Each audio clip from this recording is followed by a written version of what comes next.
Welcome to today's episode of the Comical Heathen. I'm your host, Dr. Jerry Jaffe. This is my satire podcast. On this podcast, I interview comedians, writers, thinkers on satire and religious satire. And excited today, really excited. My interview guest in this episode is John Fugelsang. I'm a big John Fugelsang fan. I'll tell you more about that in a minute. But let me get you caught up on what's been going on. If this is your first time listening to the podcast, the deal is I'm Jerry, and I am actually writing a book on religious satire. I teach acting at a college in Cleveland, and I also do stand-up myself. So when I started working on this book, I started interviewing the comedians around me. So there's like an academic side, but there's like a view from the trenches, reports from the front aspect to it. And when I started interviewing these comedians and friends, it turned into a podcast. Kind of interesting. I wanted to share both my research, my writing, and these interviews. So that's how we got to this place. A couple more things I'm working on that's related to this. Comical Heathen, is a podcast, and I'm working on a book. And then in the mix, I've started doing a live show version of the Comical Heathen. Every episode has a rant of some kind, as well as the interview. We'll get to my rant in this episode later. But what I've done is I've gone through all the rants and kind of called together my favorite bits and turned it into a structure, and I'm developing a live show. I started doing that last year, and I did a few shows in the Cleveland area where I am. Wanted to take out on the road. I started booking venues, festivals, and I did my first out-of-town gig was in Columbus at the beginning of March. We had a nice audience. That was at Mad Lab. Thank you, Mad Lab. Please support live local theater and entertainment. Anyway, that show went well, so it was like a energetic and fun kickoff. I learned a lot, things I can work on and improve. And anyway, a couple days after that show is when, you might say, the coronavirus pandemic hit, and basically all live entertainment was shut down. But it's what had to happen. So be it. But basically, most of my bookings got either canceled or postponed. And, when it's appropriate to do so, I'll start rebooking it, maybe in the fall or maybe in next year if necessary. And at any rate, I do have one appearance still on the books, so I'm going to mention it right now. I've been accepted into the Kansas City Fringe Festival, which is in July. People who run that are, shall we say, monitoring the situation. And, as of now, they have it still scheduled. It is a couple months away, so they both have time. They have time to gather information, make further judgments. People who run it have been having a conference calls and Zoom meetings with the artists, keeping us updated on their thinking and their situation. So, the festival might go forward in a modified way, smaller venues, smaller crowds, fewer days, and it might be canceled. So for me, I guess that means if it gets canceled, it'll roll forward to next year. So tentatively doing the Kansas City Fringe, Comical Heathen Live Show, probably this July, if not then next year. Watch my website and Facebook for updates about that and other live shows. And I have started one other little side project. It's not related to the Comical Heathen directly, but I want to give a shout out to some friends of mine, some comedians in the Cleveland, Northeast Ohio area have started their own parody news satire website called The $1 Trillion Dreadful. It's online, it's free, it's humorous takes on politics and current events and, the genre. A few of my friends started it, and they know I do the satire podcast and show, so they asked me if I wanted to contribute anything. So I am contributing a series of articles that are based on a parody religion that I've created. It's called The Church of the Invisible Product in the Sky, and it's like I play the part of the priest, and in these articles I'm telling you about the church. And, it's type of satire. I won't go into too much, but I will put links for the $1 Trillion Dreadful in the description of this podcast if you're interested in that kind of humor writing. And I do put links in the podcast description. In the live show, there's a line where I talk about this is something outrageous, and then I mention in a self-reflective way that I have the only comedy show that comes with a bibliography.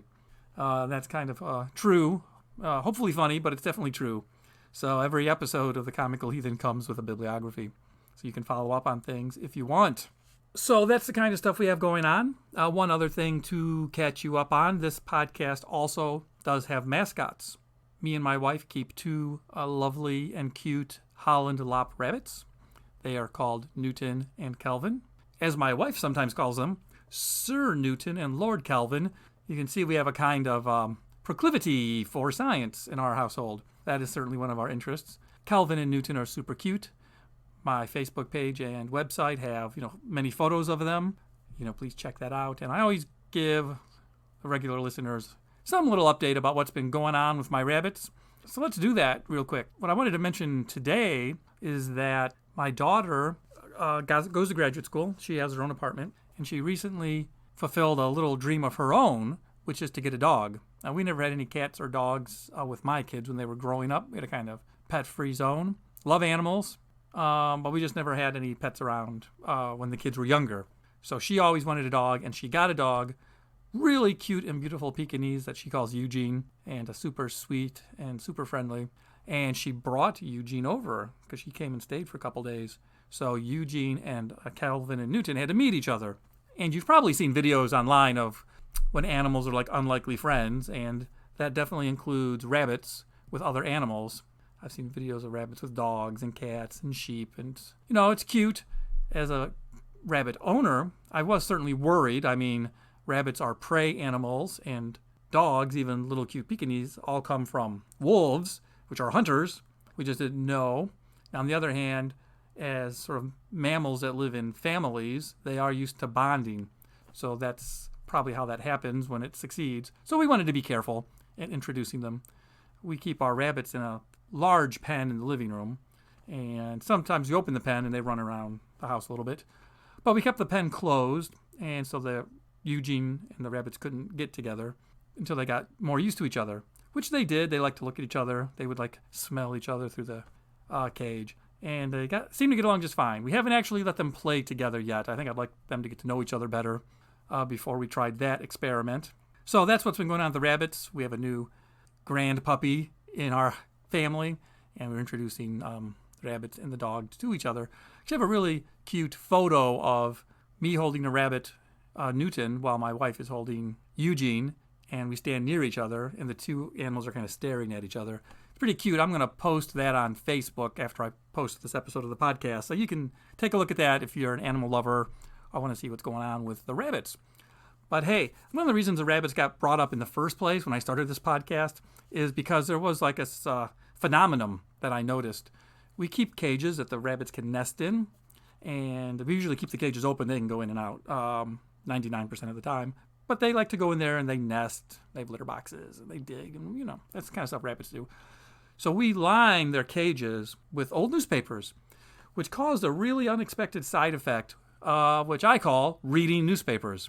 I'm old enough to have been reading newspapers in the 70s and the 80s. In this millennium, hard copy paper newspapers have kind of, gone the way of the buggy. We're putting the newspapers into the rabbit cages, and I started seeing the headlines. And then sometimes the headlines would pop out, and I'd be reading articles. I mean, how weird is that, reading hard copy newspapers? And so I've noticed that sometimes, headlines can be kind of like a clickbait. They're trying to get you to read the article. And I would notice headlines about religion, pseudoscience, things of that sort of genre would stand out to me, especially if there was anything either outrageous or suspicious, or I really wanted to know more because it didn't sound right. So with that in mind, I would sort of spot or sense misinformation, which I call misinformation, because I consider misinformation a sin. I think knowledge is what raises people up, and there can be a lot of misinformation around religion and pseudoscience. And so that would get me a little riled up, and then I would feel like I'd have to set the record straight or explore the implications further than the articles did.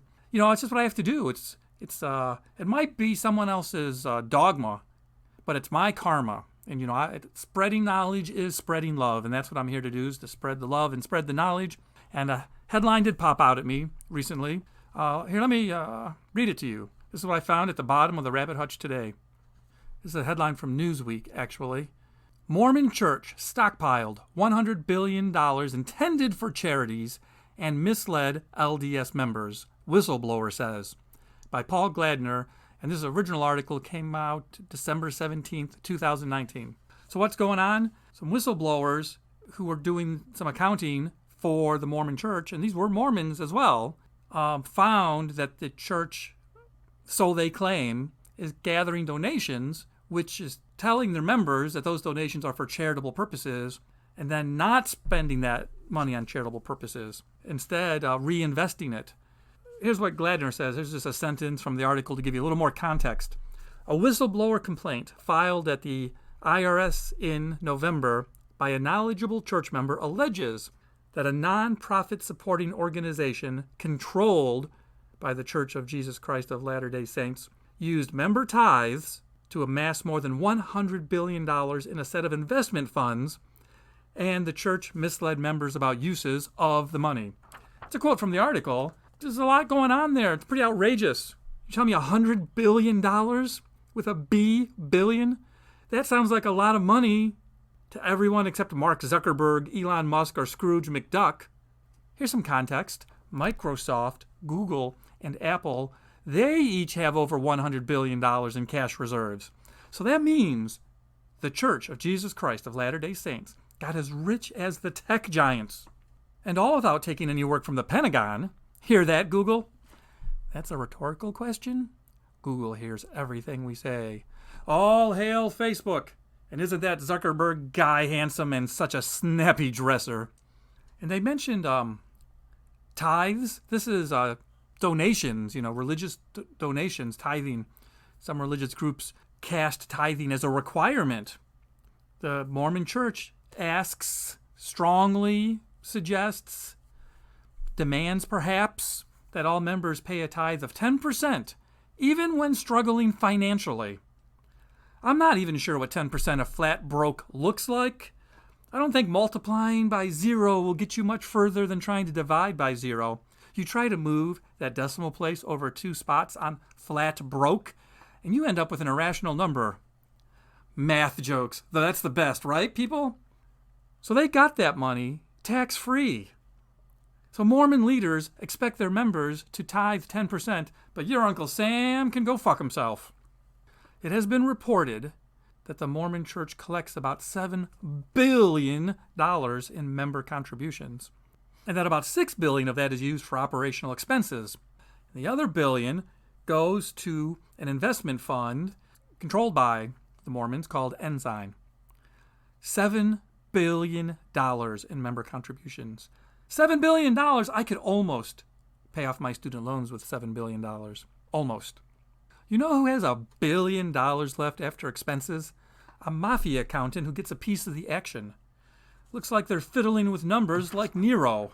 That tithing contribution is tax exempt in the U.S. If such, income is used for religious, educational, or other charitable purposes. What about me? I'm being charitable every time my wife asks me, do these pants make me look fat? And I walk out of the room without answering. I'm being charitable every time I go to a children's quote-unquote talent show and clap at the end. Where's my tax breaks for that? Where's my tax break for this podcast? Here I am 5 minutes into a rant about the Mormon Church, and I haven't even once made fun of their thing about magic underwear. I'd say that's plenty charitable of me. So the whistleblowers are contending that the church leaders are using this money for non-church and therefore non-tax exempt businesses via Ensign, which is construed as a sort of shell company that does for-profit investing. It's being reported that $2 billion from Ensign was used to bail out church-run insurance companies and a shopping mall. And of course, shopping malls go under all the time. Their business model is 2 months of Christmas shopping and 10 months of teenagers selling pot. But you'd think at least an insurance company would know to have the foresight to take out, some sort of insurance, in case of an act of God. Maybe God wanted that shopping mall to fail. Did they think about that? Maybe the world doesn't need yet another Panda Express in yet another food court across from yet another Build-A-Bear. The whistleblower is claiming that the Ensign is underreporting to the IRS. And as it happens, it's such a secretive cohort, only 4 senior Ensign executives can see the company's full financials. 4? I have more than 4 friends who say they've seen UFOs, and they don't even exist. I mean, the UFOs. I do have friends, the ones that haven't been abducted, yet. I miss you guys, Donnie and Peiko. Hope you guys were right about that magic underwear protecting you from probings. Oh, damn. There goes my charitable status.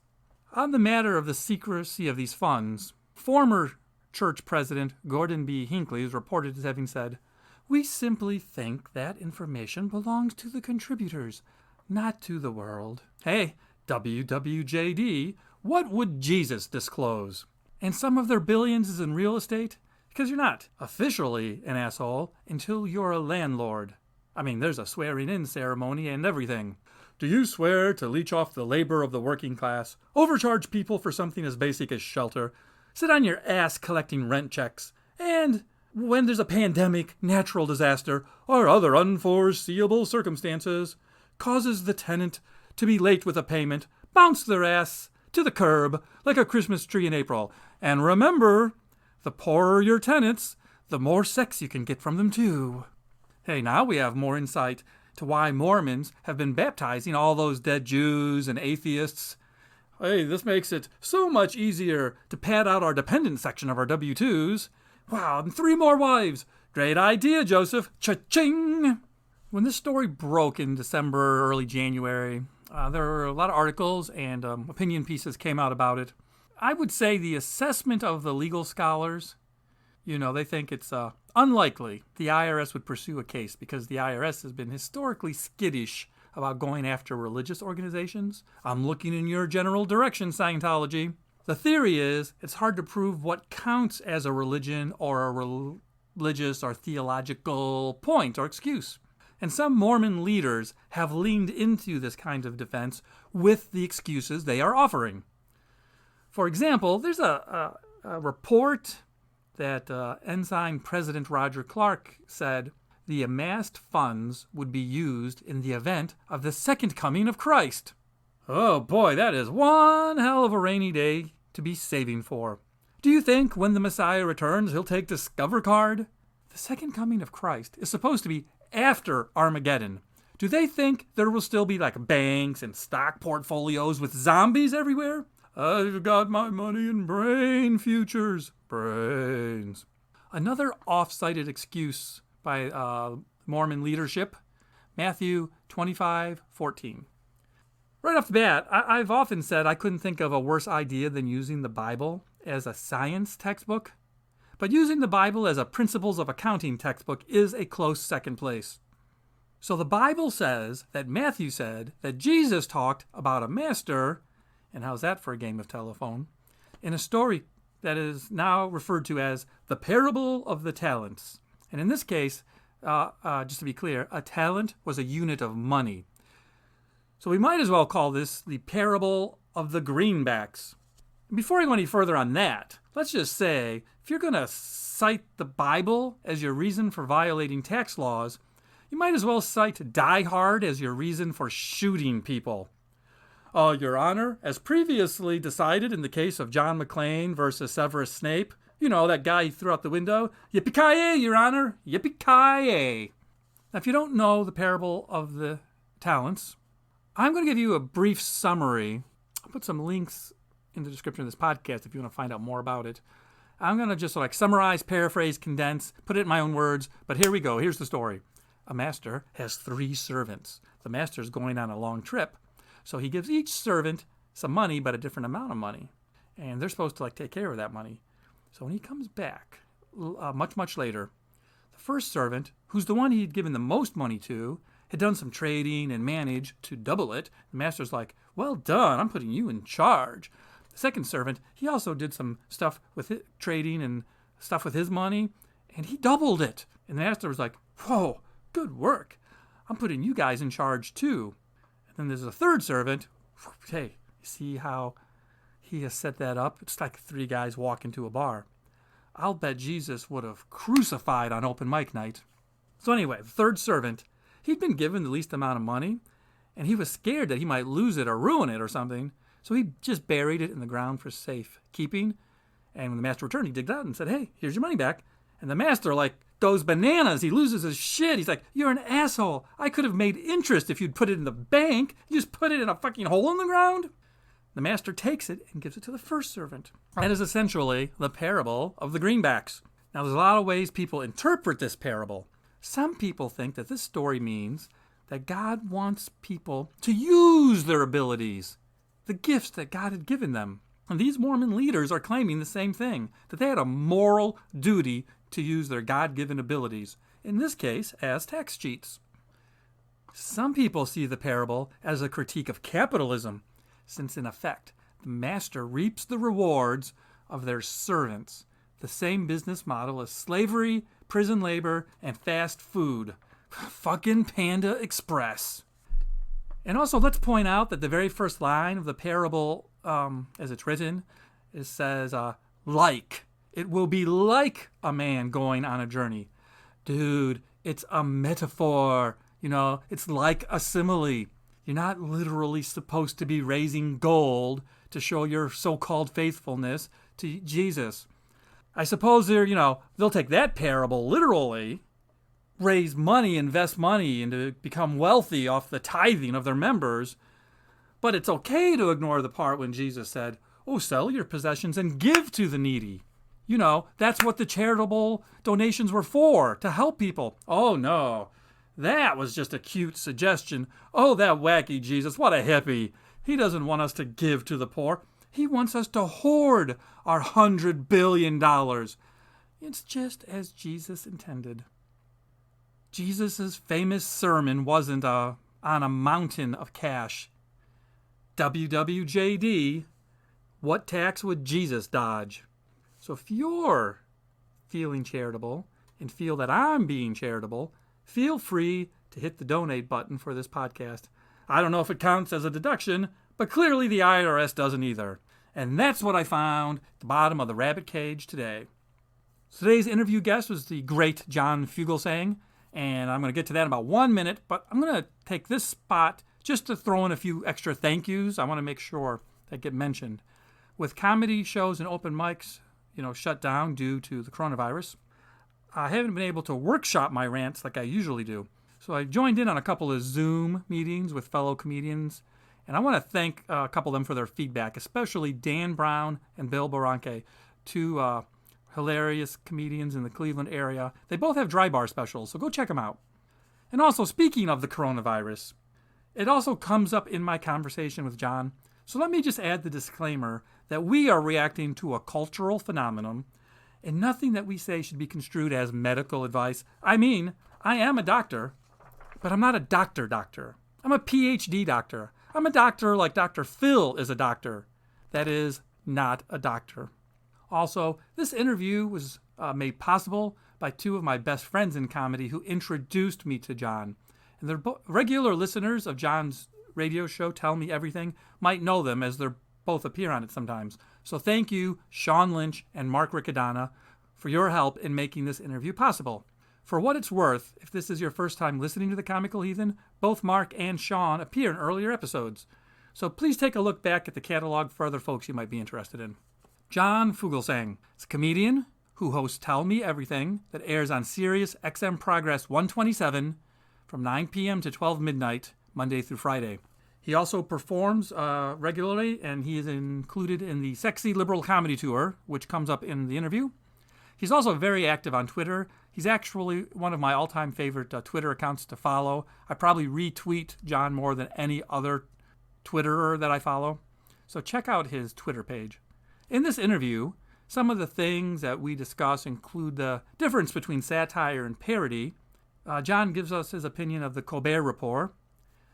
He also outlines some of the ways in which he thinks all fundamental conservative religious ideas are the same.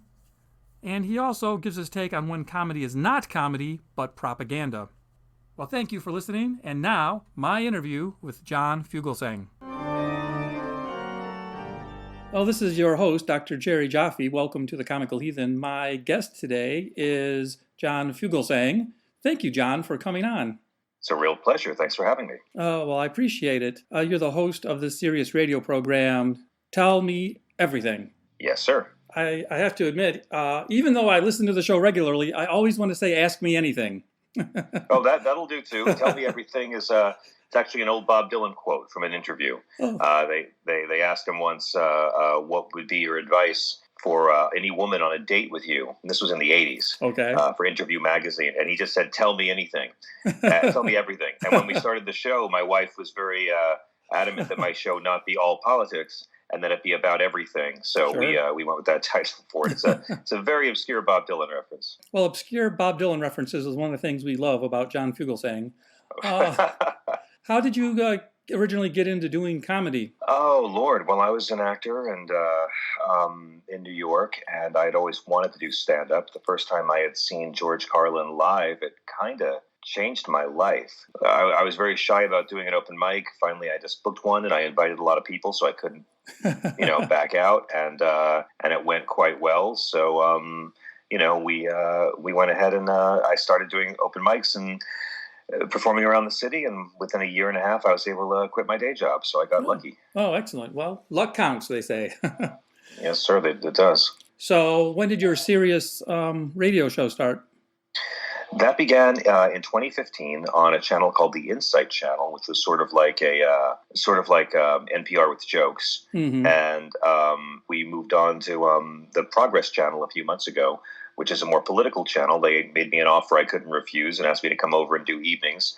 So we launched that in November, and my first guest was Pete Townsend, and my second guest was Dan Rather, and it was very auspicious, and now I'm doing it from my home every night in quarantine. We're able to broadcast still, and so I've had, it's been interesting in the quarantine. I've had guests ranging from David Crosby to Marianne Williamson to Tommy Chong to Jane Lynch, and so it's a lot of fun. It's a nice thing to do, and radio has allowed me to do acting work and stand-up and tours and cable news stuff and films. And so I'm very grateful for it. The last election tour 4 years ago, you were a part of the Sexy Liberal Comedy Tour. Yes. And then that's been kind of disrupted by the coronavirus. Yeah, that's Stephanie Miller, the radio host. And she and I have done this tour off and on for 8 years or so with a bunch of other comedians. And we've had everybody from Lily Tomlin to Rob Reiner to Nancy Pelosi join us on stage. And I was planning this whole year around the election. My whole plan was to make all my money on the road this year. So it's been, I was doing 2 tours and working on a third. So it's been a very interesting year. Yes, a lot of comedians, especially those who depend on their touring, seem to be somewhat adrift, actually. It's a scary time for a lot of people. So Sexy Liberal is a satire show. What's your ideas about satire? Like, how do you approach politics, religion, current events? Well, I think satire is a very abused word in our language, to tell you the truth. When I grew up thinking that parody is when you make fun of something. Satire is when you make fun of something by defending your target. We don't have a lot of real satire in America. Most of our satire, I find, is in animation. The Colbert Report show was satire. Mr. Show on HBO was satire. Mm-hmm. Generally, I think other countries understand satire better than ours. I get dismayed when I see, any kind of political humor is now called satire in our culture. And that's not really true. So I think it's very misunderstood. And satire can easily be mistaken for sarcasm as well. But, satire is always the kind where you point out the flaws in something by, defending it. Like, if I'm doing a Trump show, if I'm doing a show about Trump and I realize there's a lot of Trump supporters in the audience, I've learned the way to do it and still do my regular act. Instead of saying Donald Trump is horrible, I'll come out and say Donald Trump is the greatest president of all time, and here's why. And you defend the actual thing you're lampooning. So I'm a big fan of satire. It's very rare to see it pulled off in American culture. The death of Stalin. It was a great example of a recent satire. Armando Iannucci's a brilliant writer. He did Veep, which is a great live-action satire. Right. It never comes out and just makes things two-dimensional. And I'm a real fan of the art form. Yeah, the original sort of Greek approach, but you use the word lampooning, is kind of reducto ad absurdum. So to take the position and then exaggerate it, but you kind of have to take the position first. Yes, you're right. Yeah. Exactly.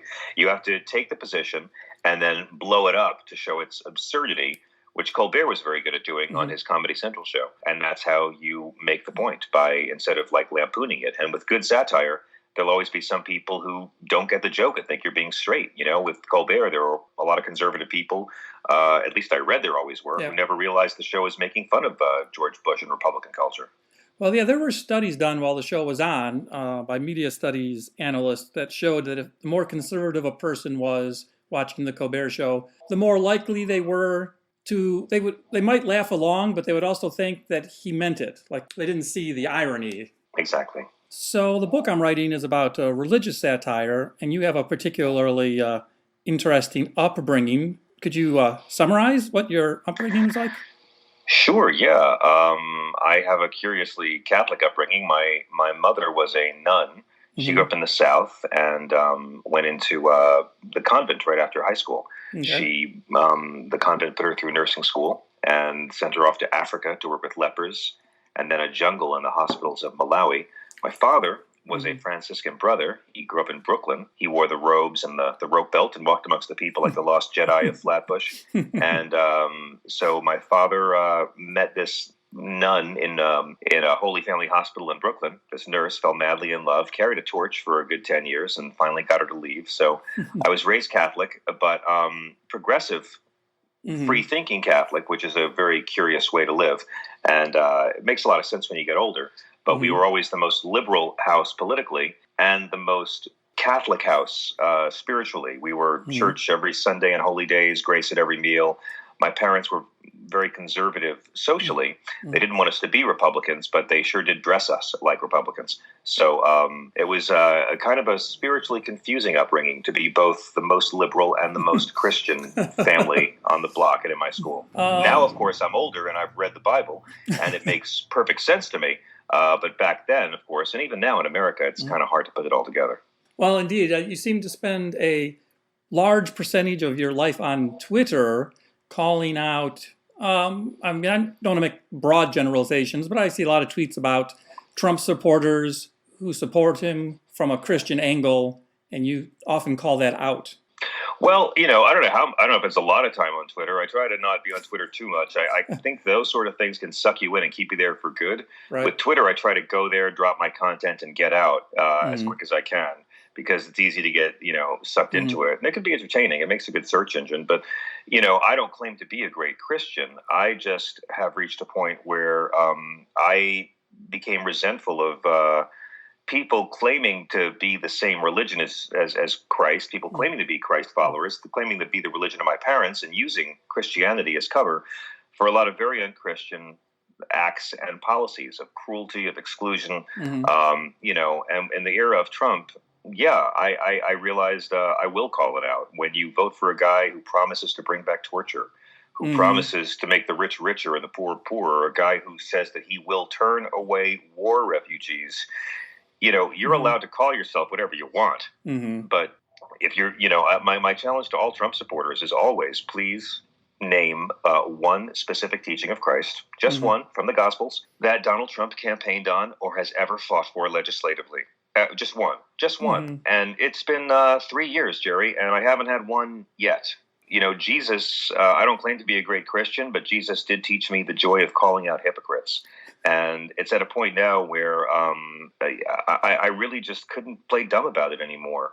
We sort of have this culture in Christianity where they have managed to do something incredible. They have gotten a certain segment of the population to reject everything Jesus ever talked about and to vote against everything Jesus ever talked about by talking about abortion, which Jesus has never talked about. And in my lifetime, I have been had a front row seat to the transformation of American Christianity to a party, to a political group, to an organization, a club that is devoted beyond anything to ending women's reproductive rights, which the Bible does not prohibit. The Bible is not anti-abortion in any way, although Jesus was against the death penalty. He overturns eye for an eye in Sermon on the Mount.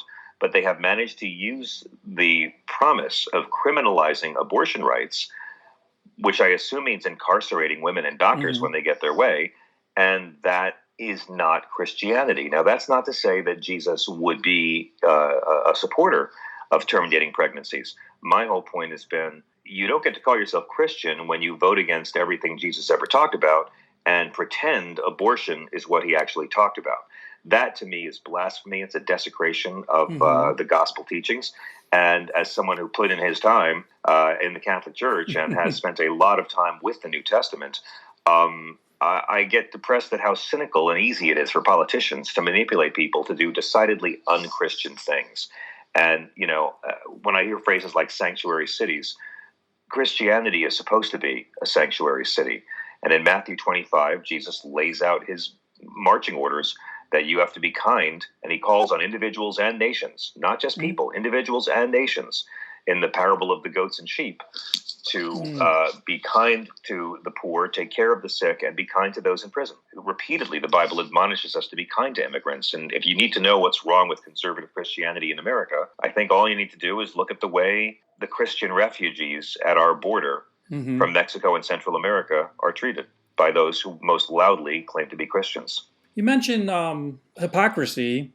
I think just to circle back around to satire, sure. It seems like religious satire should or often does focus on hypocrisy, like rather than believers are stupid. But yeah, rather, I don't say that's like the lazy atheist line. I don't say that at all. Yeah. Right. So how do we focus on hypocrisy, as a way of creating humor? Well, for me, it's easy. I mean, it's funny when trolls accuse me of attacking Christians. I've never in my life attacked Christians. I just like to mock hypocrites. And for me, when you claim to be an adherent of a reality, of a religion that is devoted to kindness and empathy and love and compassion and forgiveness, and then use that religious name merely as a cloaking device, just a cover, so you can be as mean as you want, but you're against abortion, so you have virtue no matter what you do or say. False piety is always the easiest thing to call out. Jesus himself did it. When the Pharisees came to him and said, hey, your supporters are, not observing the Sabbath properly. Your apostles were walking through the fields on the Sabbath, so, you don't really care.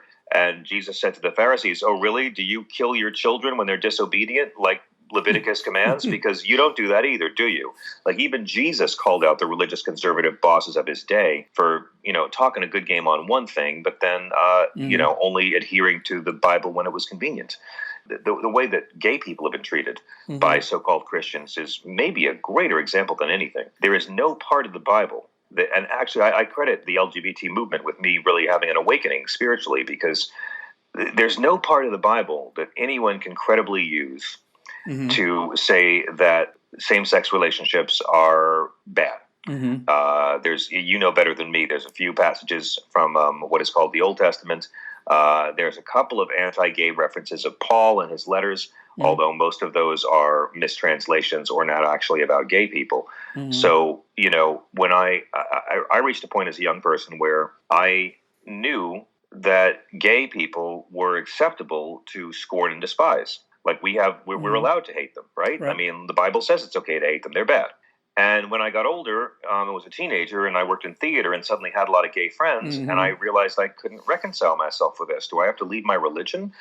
Jesus taught me to love, and I love these people. But the Bible also tells me that that they're sinners and going to hell and that they're evil. And I had a lot of spiritual confusion over it. And there's lots of people who quit Christianity outright over that issue. When I was in college, I went to the NYU Catholic Center, which openly welcomed gay parishioners. And I remember bringing my parents to Mass there, and they were so delighted to be in this kind of community. They had never been in a church that celebrated the gay parishioners. Because my parents were in the clergy. Of course they knew gay people. You know how many gay priests there are? My mother knew so many. So, and as I got older and began getting away from the church, but actually learning more about theology, learning more about how the Bible was written, and actually reading the passages that are used to justify it, the overwhelming, despicable hypocrisy of people who just want to use Christianity as an excuse to be cruel to people while reveling in their own piety. It really changed me, and it really made me determined to use humor to call out this kind of hypocrisy and meanness. So, I've never been anti any religion. You could be anti-violence and anti-Hamas, but not hate Islam. Right. You can be anti a caste system and not be anti-Hindu. So for me, it was really just an important step in my journey. And I began realizing as a political comedian, I wanted to bring religion into it. And when I was younger, Bill Maher had me on to debate Jerry Falwell. And to debate David Duke. Mm-hmm. And when my mother gave me permission to mention that she had been a nun and talk about her past, that opened up a lot in me creatively. And I really began talking about religion. Gets me in a lot of trouble, but, I don't hear anybody expressing my point of view. If you watch TV, you see right-wing fundamentalists and you see atheists, and that's it. You see non-believers and you see cretins screaming at women outside clinics. And those are the two options we're given in this culture. So I think the truth is much more layered, and I think there's a lot more. They always say the largest growing religious group in America are Mormons. I think the largest growing group in America are people who were raised religious and now consider themselves spiritual. That category that you just described is kind of put under the umbrella jargon of the nuns, not as your mother, but as the NONES.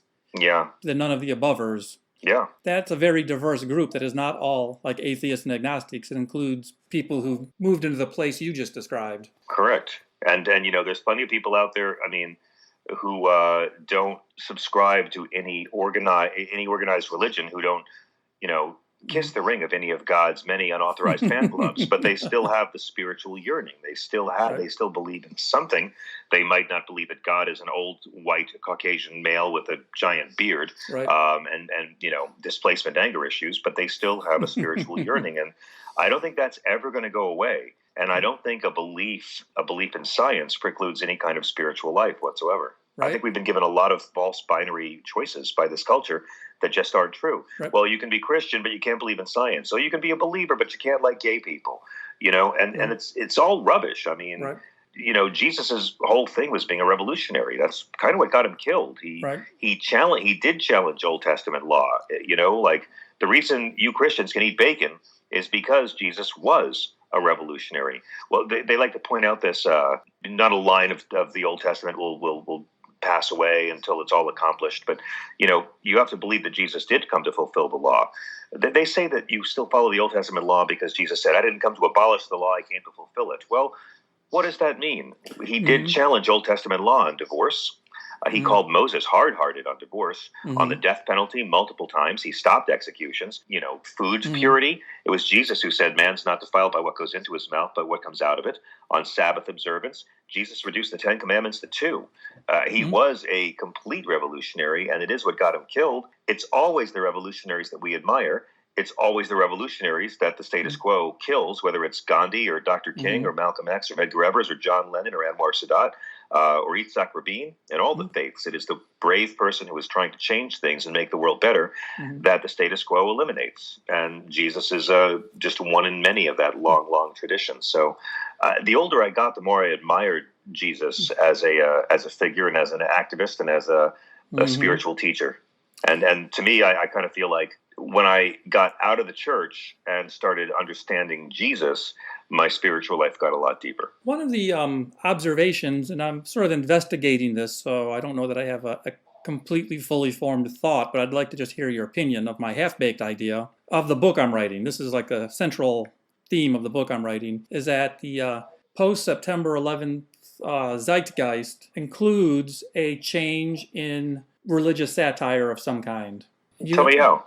I think there's definitely like case studies where you can identify some comedians who took up the same charge that people like Richard Dawkins or Christopher Hitchens were part of sort of that moment. So Bill Maher's the most famous, but there are other examples, maybe Ricky Gervais and many others.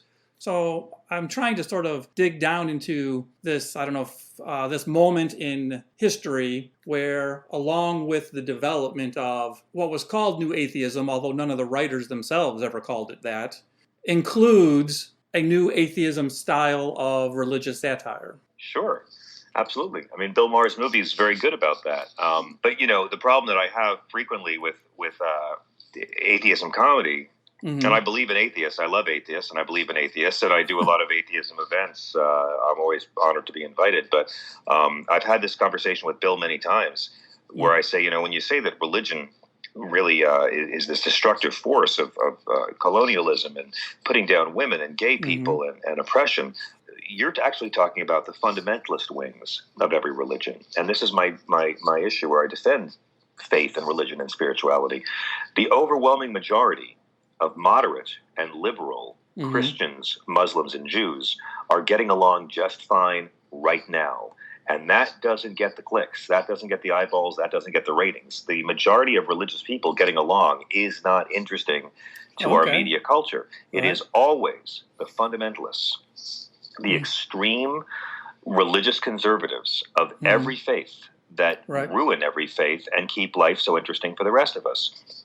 To me, Jerry, further extreme conservative you get in your religion, the more you have in common with all other religions. I'm working on a thesis about the traits that fundamentalists share, because I find like there's 5 or 6 traits that it doesn't matter if you're Hindu or Zoroastrian or Buddhist or Christian, Jewish, Muslim, the more right-wing your religious conviction is, the more you have the same things in common, okay? Jewish, Christian, Muslim. Women are inferior. The more conservative your religion is, the more women are a second-class citizen. That's certainly true of the Bible. My God, parts of the Bible are like the Gospel according to Ike Turner. Jesus is the biggest feminist in the Bible when you actually look at how he treated people. So women are second-class citizens. Gay, bad. The more conservative your religion is, the more homophobic it is, and the more misogynist it is. Sex, in general, is icky. The more conservative your religion is, the more any kind of non-procreative sex is condemned. Violence is okay if my side does it. Think about the most ultra-conservative Christians, Jewish, and Muslims. Violence is cool on my side. And finally, other religions are okay, but mine is superior. There's also a 6th element, a penchant for victimhood, always feeling like you're the victim all the time. So these 6 traits, I find, are a religion unto itself. Fundamentalism is its own religion. It is the right-wing cancer that ruins all religions, that justifies cruelty, discrimination, injustice, and violence. It's usually by those in power who are convincing other people, you have got to go along with this. Whenever you meet someone who hates religion, they don't hate religious people. They don't hate Gandhi. They don't hate Bishop Tutu. They don't hate Martin Luther King. They hate the fundamentalists, the mean people who use piety as a cloaking device for cruelty. Let me ask you 1 or 2 more questions, and we'll crawl towards a finish soon. One thing I just like to ask, as an experienced, writer and performer, what kind of advice would you give about satire, like to a beginner? If you saw someone at an open mic and they were sort of clumsily trying some political or religious satire, and I know it's all hypothetical, but what would be your advice to someone on how to do satire well? It's got to be funny first. Your point is not as important as the laugh you get.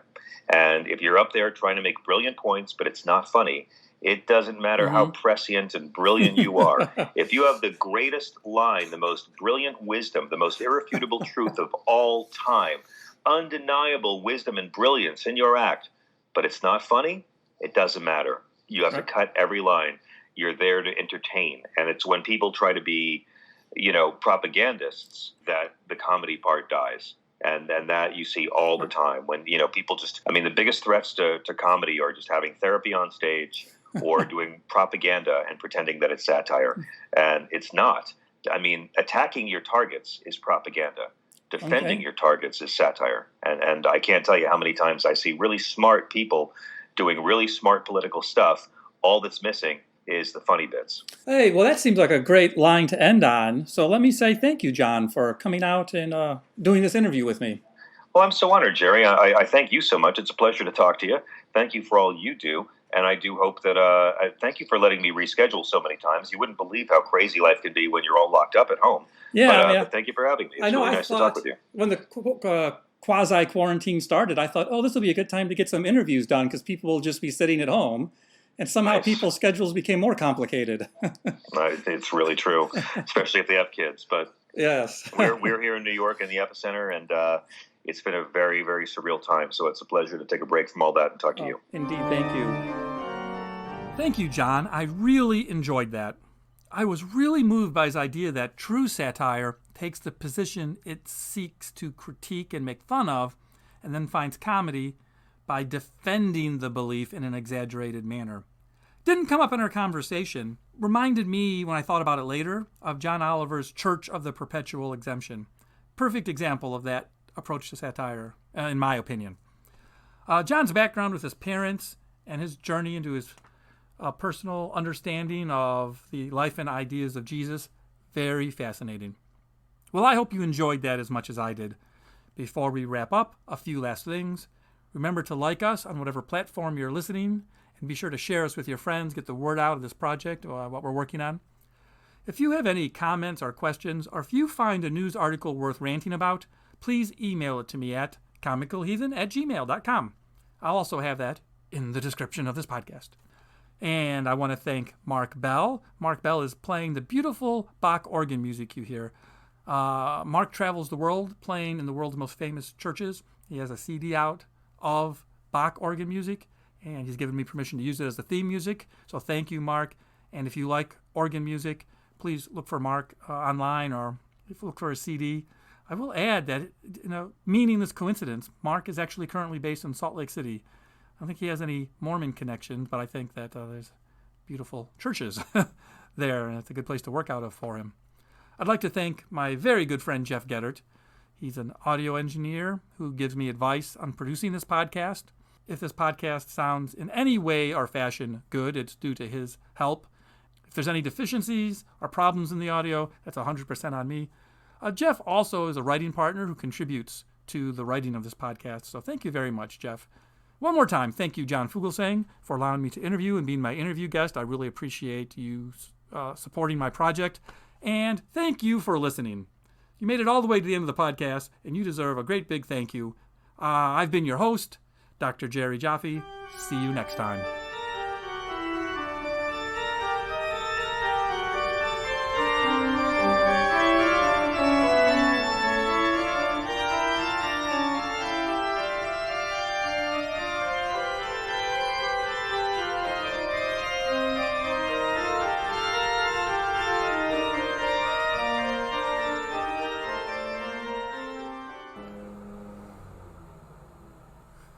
You've got to be fucking kidding me. They are cutting grass outside my office, which has to happen, so that's fine. But the gentleman with this big riding lawnmower, has just stopped outside my window. He's not even mowing. I don't know, is he checking his phone? Right in the middle of this recording. Wow. I'm timing this, like 60 seconds have gone by, 90 seconds have gone by, and he's just literally parked outside my window. I'm sure he doesn't know I'm in here. I mean, he's not being like a dick, he just doesn't know, but it has to happen, like this is me, right in the middle of my recording. Jesus Christ.